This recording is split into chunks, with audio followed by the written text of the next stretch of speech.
Doctor.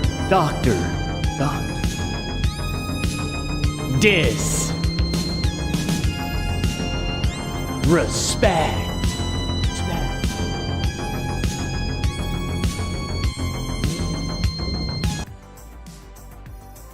Vintage Clash with a 313. Help Doc, I've been kidnapped on my way to the arena by evil dolphins. Please negotiate my release. Absolutely.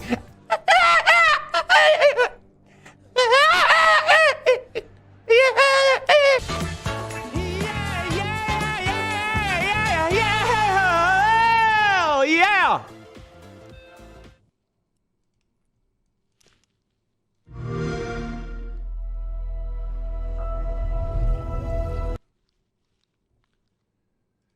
Welcome to 343 Industries, a proud developer group of the Microsoft Gaming Developer Group. We have been working hard for years and years and years. Just the feeling of like being in a firefight and hearing the click of the gun, throwing it down, grabbing one off the wall. My gunner's upside down and he's like laying in. I see kill assist, kill assist, kill assist. Any pistol across any of the games. Whatever gun allows me to feel the most like John Wick, I am there. Remember how excited John Wick? That overrated movie series? You should have said Jason Bourne. I was with like this big combat with vehicles going all over the place. Halo means something different for everyone, right? I think that's what makes Halo great.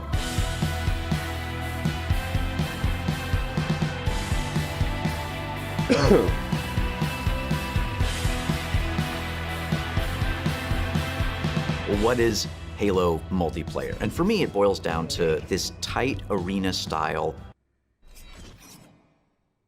combat and big team battle, this wide open, vehicle infused kind of combat. We're taking that awesome legacy or classic Halo combat experience and modernizing it in ways that'll feel fresh to old players and really exciting to new players. We're gonna give you great ways to customize your Spartan, really make your super soldier your own, and we're kicking off a journey, an experience that's gonna evolve.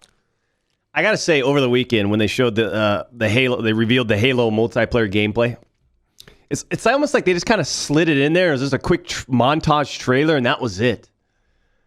I mean, that's a big moment in the gaming world and industry, especially for 343 Studios and Microsoft and all that stuff, right? Like, that's massive. Everyone wants, like, that's the big reveal. And the way it was just cut up and thrown in there, I don't know, man. It, like, right there kind of makes me go, okay. So either A, they're taking the approach of like, hey, let's try to get the, like, maybe we've kind of, I don't know, fly under the radar or something, that the game's good. Or B, it's just, I don't know. It's just kind of another Halo. I don't know. But the way to just throw that in with all those other trailers, I don't know.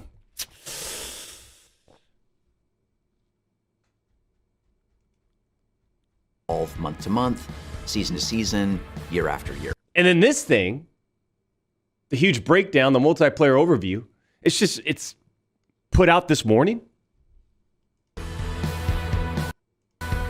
For me, working through this multiplayer of this game, and the toughest challenge I think was really about how do we respect the legacy of what came before us, but still build something that feels new. We've tried to bring... I guess it's a different approach than, let's say, like Call of Duty. Like Call of Duty, when you get the reveal, you get the full review, you get like this huge, massive production and breakdown and all that, and it makes it feel much more alive and important and big. You know, it's a big moment. It's a big event.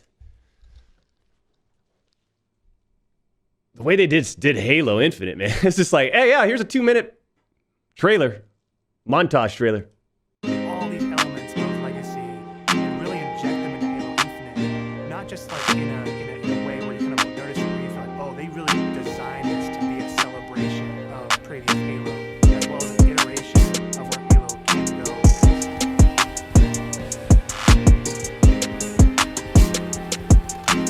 The vision of Arena was all about tight experience. It was all about fair. It was all about earning everything, man. Earning everything. It kind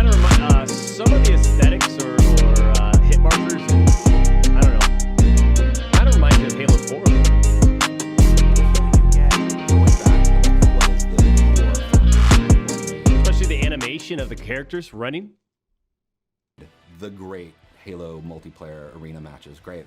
Halo, it's really about fair and balanced starts, so everybody's on equal footing when they come off the rip. And then once they start running around, it's about scavenging, it's about finding new toys and kind of developing your play style as you run through the match. What makes Halo feel like Halo? I feel like the answer to that question is the sandbox. Like, the sandbox is Halo. When we set out to look at Halo Infinite from a high level and the direction of what it is, there's lots of exciting things there because we really wanted to push what are the things that are true to Halo, but what are the things that fans haven't seen yet? Equipment is back, but equipment is kind of has a bigger voice than ever before. We ask questions to ourselves of if you could go after a power weapon to get a bunch of kills, would you do that, or could you go and get grapple to make sure that you swing yourself to the other side of a map to back cap a stronghold? We saw it as like another avenue of not just skill expression, but tactics for teams to coordinate around. The exciting combinatory nature of this toy plus this toy and how those interact with objectives is super amazing. Looking at how the power-ups play, like your classic power-ups like the overshield and the active camouflage. For this title, what we're looking at, what we're excited for, is you pick that up and you choose when you activate it. It goes into your inventory. If you haven't used it and someone kills you in multiplayer, you drop that overshield and then they can take it, use it for themselves. That to me is very legacy, but we took the equipment side of it and modernized it. When it comes to the vehicles, we went in and decided to invest a lot in the systems. When I take damage in my Warthog, my wheels can get blown off, my hood can get blown off. There's different aspects of the vehicle that change how my vehicle handles now.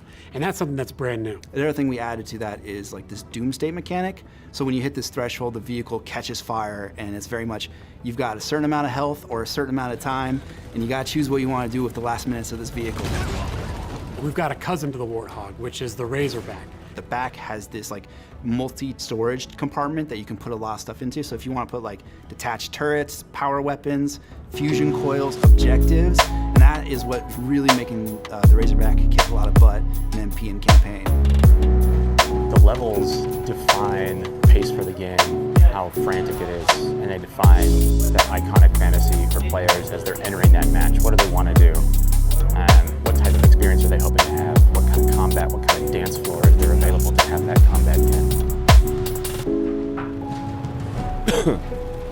For me, DTV is all about experiencing the full extent of the sandbox of Halo in just one match, right? Like you see the vehicles, the weapons, the equipment. We really wanted to take that kind of concept, those feels you had, playing the previous games, and just turn the volume up. Vehicles are no longer just spawning at bases anymore. We have Pelicans delivering them, and we have a commander in your ear telling you that Pelicans are going to be dropping off these vehicles. Tank is inbound. We have Halo 2 style Delta Halo mission weapon pods that fall from the sky to resupply the field. That's where it makes it feel like a real battlefield, and it's very exciting. This is not just more players, this is just this certain beautiful slice of sci-fi chaos.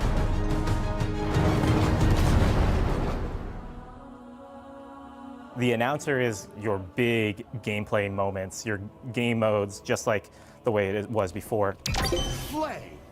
Personal AI is really a reflection and information for the player. Personal AI, designation button. So if a player grabs a flag, your personal AI is going to tell you to, get that thing back to base and give you some moment-to-moment updates. Our team took the enemy flag. What if we can let players choose their own AI, and each one of those are different voices, so that players can find the one that fits their personality and their mood the best?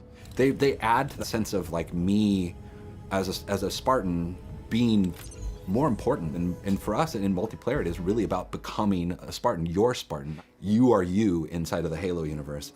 The body of customization content that we have on day one ensures that there will be millions of customization combinations for Spartans on the battlefield. I like customization. Things like armor coatings, armor emblems, various armor effects, down to the individual armor pieces. So your shoulders, your gloves, your knee pads, your helmet, your visor, your helmet attachments. Then you look at weapons, and we've got a whole slew of customization offerings there.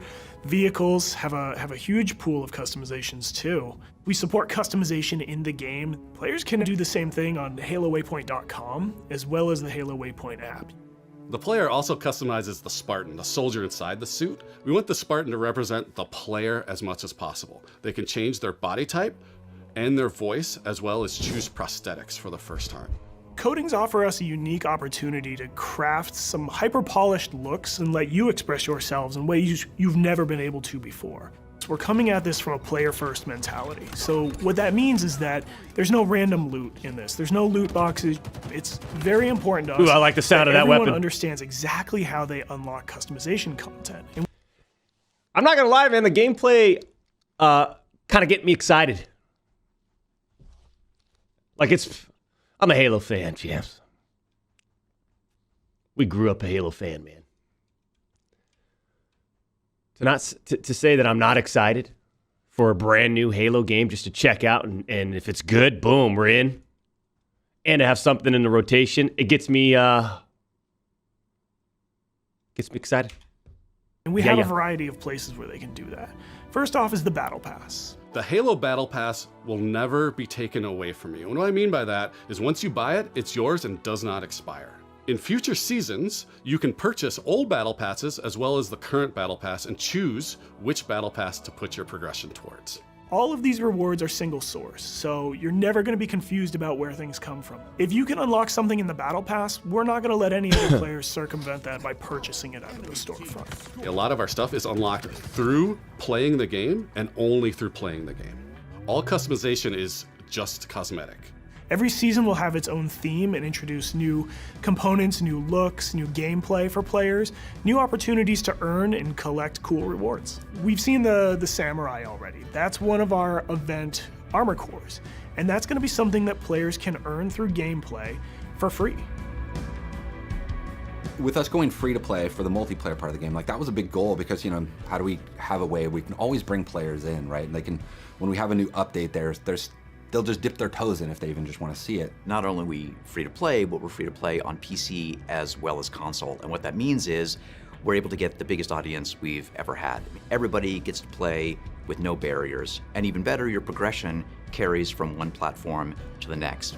Getting our game to be on PC and console at the same time is an amazing chance for us to really just kind of excite new players about the game.